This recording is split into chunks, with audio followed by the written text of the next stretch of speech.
سب سے پہلے ملتان چلتے ہیں. جی رانا صاحب, کیا صورتحال کل کے بعد آج کیا تبدیل ہوتے ہوئے دیکھی آپ نے؟ کیونکہ میں نے جس طرح سے کہا کہ یہاں پر از خود نوٹس لیتے ہوئے چیزیں مہنگی کر دی جاتی ہیں, تو ایسا کیا آپ نے ملتان میں دیکھا؟ جی اشفاق بھائی, ستم ظریفی اور بے حسی کی انتہا دیکھیں, بلکہ اسے ہوس, لالچ اور ہرس کی انتہا کہا جائے تو بہتر ہوگا کہ ابھی پیٹرول مصنوعات کی قیمتوں میں صرف اضافے کا اعلان ہی ہوتا ہے کہ ہر چیز کی قیمت کو آگ لگ جاتی ہے, چاہے وہ بسوں ویگنوں کے کرائے ہوں یا شائع خورد و نوش ہوں یا لکڑی مٹی یا لوہے سے بنی ہوئی کوئی بھی چیز ہو, اس کی قیمت کو پر لگ جاتے ہیں, آگ لگ جاتے ہیں. ملتان میں بھی یہ صورتحال ہے.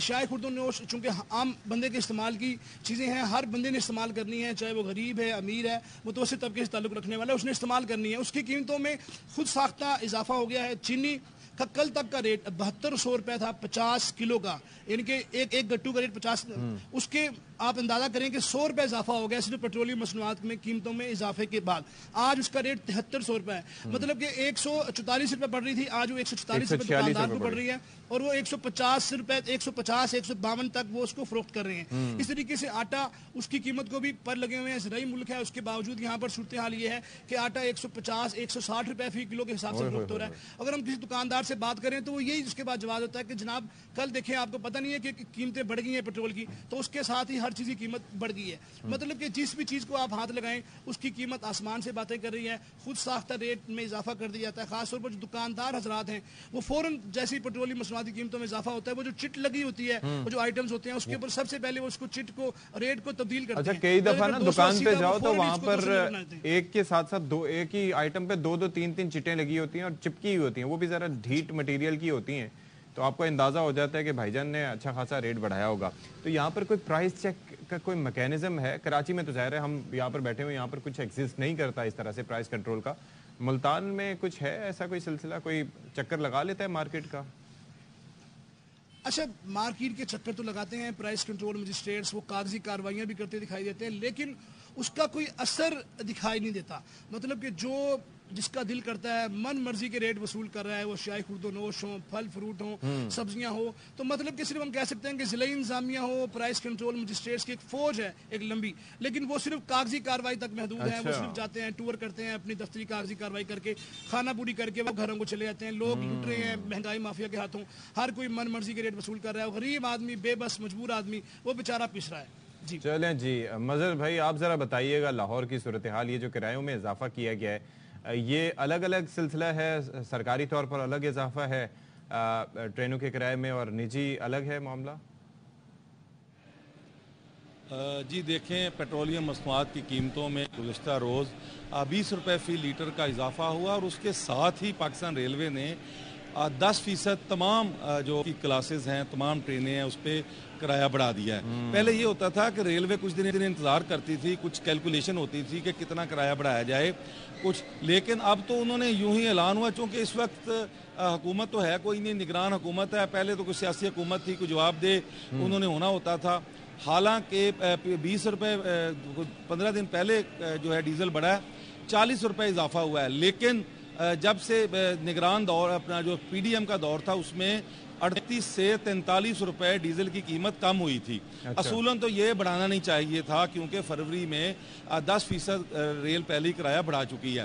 اچھا, جو دوسرا اوپر سے ظلم یہ ہے کہ یہ کرایہ 10% نہیں بڑھے گا, یہ 15 سے 20% اضافہ ہوگا, کیونکہ ریلوے کا جو راؤنڈ فگر ہے 10 20 30 40, اس میں جو ہے وہ اس حساب سے اگر ایک کرایہ 121 روپے بنتا ہے وہ 130 روپے ہوگا, اگر اسی طرح 165 بنتا ہے وہ 170 ہوگا.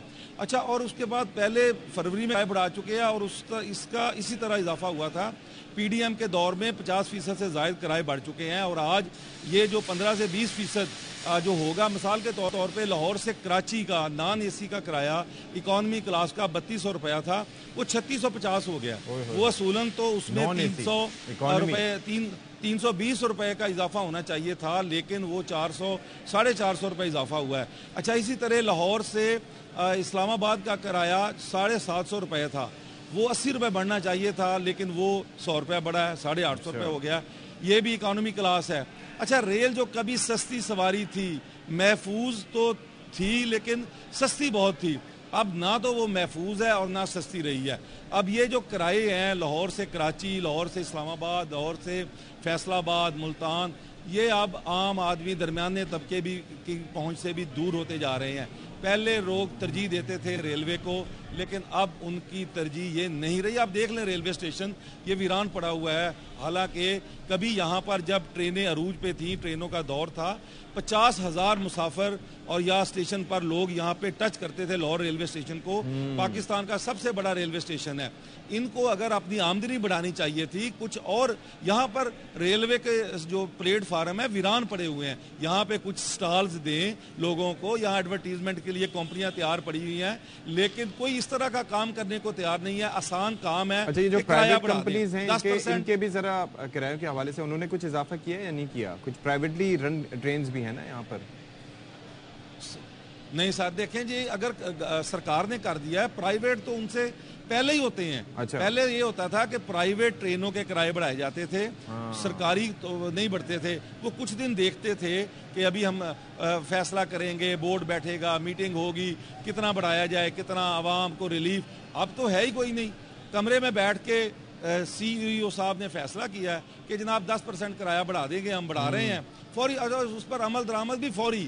کل یہ نوٹیفیکیشن ہوا ہے کوئی دوپہر کے وقت, اور انہوں نے کہا جی رات 12 بجے سے یہ لاگو ہو جائے گا. اور جو پرائیویٹ ٹرینیں ہیں انہوں نے بھی بڑھا دی ہیں. اس وقت سب اپنے منافع کا سوچیں گے, اور اس وقت کوئی سیٹ اپ موجود نہیں ہے, وہ مہنگی وزیر کوئی موجود نہیں ہے فی الوقت. تو جب تک آتے تو جو خلا ہے اس کا فائدہ اٹھانا بے حد ضروری ہے سب کے لیے. فیض اللہ خان, کراچی میں آپ موجود ہیں بھائی. باقی چیزوں کے حوالے سے سبزی پھلوں کے نرخ تو ہم بھی بتا دیں گے کہ کیا بھگتنا پڑ رہا ہے ہمیں, اور کس طریقے سے وہ ہوش ربا اضافہ ہو رہا ہے. مطلب گرمیوں میں انڈوں کے نرخ 310 روپے فی درجن اس وقت اگر دستیاب ہے, تو سردیوں میں دیکھیں کہاں تک جائیں گے, یہ تو الگ ایک کہانی ہے. باقی چیزیں بھی اسی حساب سے ہیں.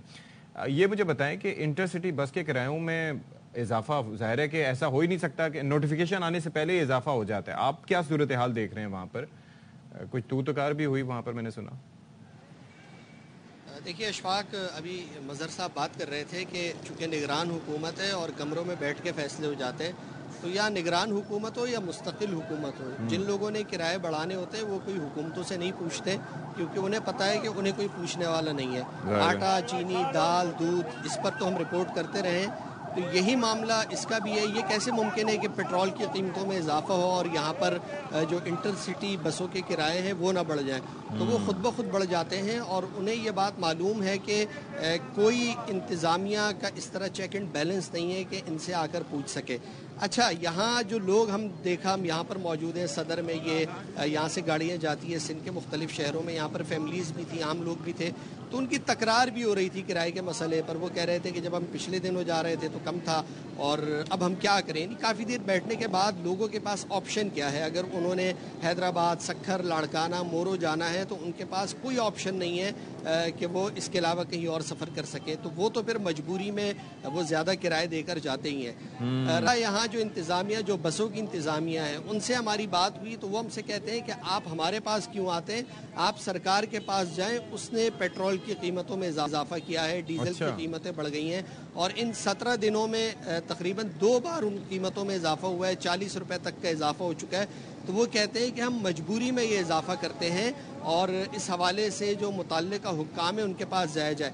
لیکن معاملہ یہ ہے کہ یہاں پر کرایہ از خود اس میں اضافہ کر دیا جاتا ہے, اور اس کا کوئی چیک اینڈ بیلنس نہیں ہے. کسی سے پوچھنے کی ضرورت نہیں ہے, کیونکہ کوئی اپنے آپ کو ظاہر ہے کہ وہ جواب دہ سمجھتے نہیں ہے نا. یہ صرف ٹرانسپورٹ مافیا کی بات نہیں ہے, بلکہ یہ جو ماشاءاللہ دودھ کا کاروبار کرنے والے ہیں وہ بھی اسی طریقے سے ہیں, جو گوشت کا کاروبار کرنے والے وہ بھی اسی طریقے سے ہیں, سبزی فروش, پھل فروش, سب یہی کام کر رہے ہیں. تو بہرحال آپ تینوں صاحبان کا, فیض اللہ خان, رانا فاروق, مظہر اقبال, بہت شکریہ, آپ ہمارے ساتھ موجود, اور ہمیں ایک تھوڑا سا پکچر آپ نے ایک پرووائڈ کی تاکہ ہم دیکھ سکیں کہ ہو کیا رہا ہے. اچھا, یہ جو سلسلہ ہے یہ کہاں جا کے تھمے گا, اس پر بات کرنے کے لیے ہمارے ساتھ موجود ہیں chairman Karachi wholesale grocers association Haji Abdul Rauf صاحب. Thank you so much for being with us. Haji صاحب, جو سلسلہ ہے آپ اکثر آواز بھی اٹھاتے رہتے ہیں اس سے متعلق کہ بھائی یہ میں سبزی لینے کے لیے جاؤں تو سبزی مہنگی, ادرک 900 سے 1000 روپے کلو, باقی چیزیں اپنی جگہ جو ہے وہ اس کے ریٹس جو ہیں وہ دیکھ لیں, مٹر سے لے کے ٹماٹر سے لے کے ہر چیز ہی. انڈے ابھی گرمیوں میں 310 روپے درجن, مطلب اس سے پہلے ہم نے کبھی یہ سنا نہیں تھا کہ ایسا ہوتا ہے. یعنی کہ غرض یہ کہ ہر چیزیں, چاول کہاں دیکھیں 400 450 روپے تک کوئی ڈھنگ کا, اگر, اور ابھی یہ اضافے سے پہلے کی صورتحال تھی.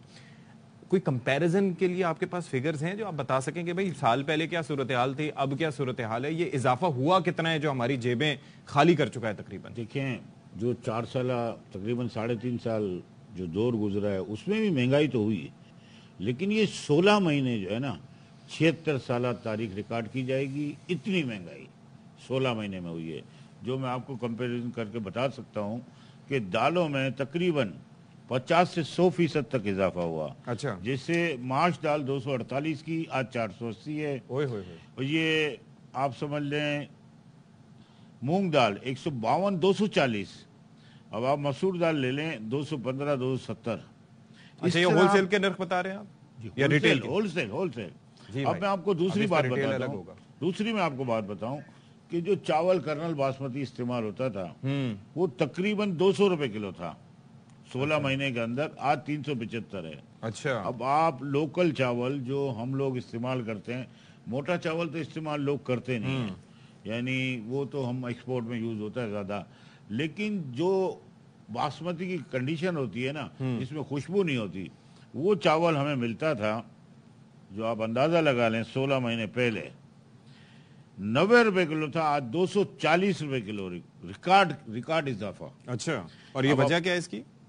دیکھیں ہولڈنگ، جب آپ پلیج قانون کا سسٹم رائج کیا ہوا ہے بینکوں نے، اور ہمارے اکاؤنٹ ہولڈر ہیں، انہی کو آپ 24% یا 22% میں سالانہ آپ وہ دیتے ہیں، تو ظاہر سی بات ہے وہ مہنگائی کو جنم دیتے ہیں نا، وہ تو ان کو تو 24% نفع مل رہا ہے، یہاں تو ڈبل ہو رہے ہیں۔ اچھا، مجھے دوسرا یہ بتائیں، کچھ نرخ ہے نا تو ظاہر ہے ہمارے پاس پیچھے سے آوازیں آ رہی ہیں کہ جی مارکیٹ میں نرخ اس سے کہیں زیادہ ہیں، اس کی وجہ یہ ہے کہ ہول سیل کے نرخ یہ ہیں تو اس میں ایک فی کلو پہ پروفٹ کا مارجن کیا رکھتے ہیں ریٹیلرز؟ دیکھیں ریٹیل میں اب جب آپ جائیں گے نا تو ریٹیل کا کیا مسئلہ ہوتا ہے کہ ان کو 5 روپے کی تھیلی دینی پڑتی ہے، ان کے اخراجات بھی ہیں، ظاہر سی بات ہے ان کے اتنا والیوم نہیں ہوتا ہے، ہاں بڑے اسٹور پہ ہوتا ہے والیوم، بڑی چینوں پہ والیوم ہے، لیکن چھوٹے جو وہ ہیں اسٹور ان پہ اتنا بڑا والیوم نہیں ہوتا، ہول سیل پہ والیوم زیادہ ہوتا ہے۔ اچھا، اب آپ چینی کا اب میں اس طرح سے بیسیکلی تذکرہ کرنا چاہ رہا تھا کہ جیسے ماش کی دال ہے، وہ آپ نے ریٹ کتنے بتائے؟ 480، لیکن ریٹیل میں 500 سے اوپر کی وہ بک رہی ہے،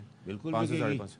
تو اس سے تو آپ اندازہ لگانے جائیں گے، چاول لے لیں، ابھی آپ آ جائیں چینی پہ، دیکھیں 80 روپے کلو چینی تھی جنوری اور فیبری 2023۔ اچھا، اسی سال، اور آج ہے 150 روپے، اور ابھی میں نے نیوز سنی ہے کہ 152 روپے ہول سیل میں ہو گئی ہے اور 170 روپے ریٹیل۔ اچھا، ملتان کے وہ ہمارے رانا فاروق صاحب تھے، انہوں نے کہا کہ 7200 کا 50 کلو کا تھا اور اب 7300 کا ہو گیا، یعنی کہ وہاں پر 146 روپے کا ہول سیل میں اس طرح سے مل رہا ہے۔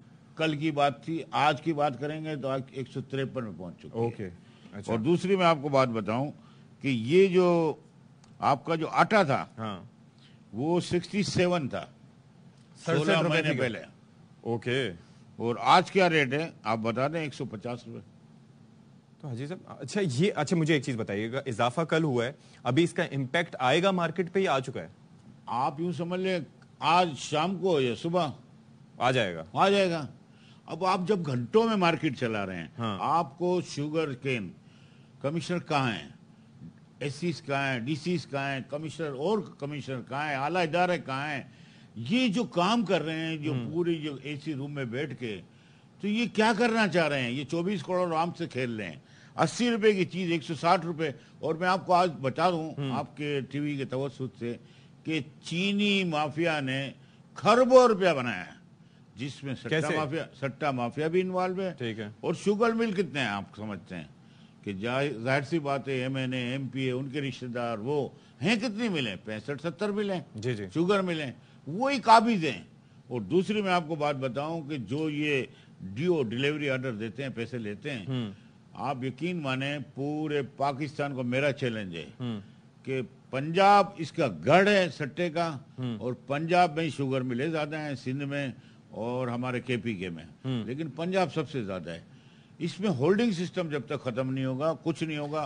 گوداموں پہ چھاپے مارے جائیں۔ پہلی بات آپ سنیں سر کہ یہ جو گودام جتنے ہیں نا ان پہ آؤٹ سائڈر لوگوں نے مال اتنا رکھا ہوا ہے کہ اگر گودام پہ چھاپے مارے جائیں چینی کے لیے اور گندم کے لیے بھی جو ذخیرہ ہے سندھ میں، تو آپ یقین مانیں کہ یہ ریٹ اتنا یہ آپ نجی گوداموں کی بات کر رہے ہیں؟ نجی گودام، کیونکہ سرکاری گوداموں میں سے تو ہمیں ریت کی بوریاں ملتی ہیں، ہمیں وہاں سے میں نجی گودام کی بات کر رہا ہوں، آپ کو نجی گودام کی بات کر رہا ہوں۔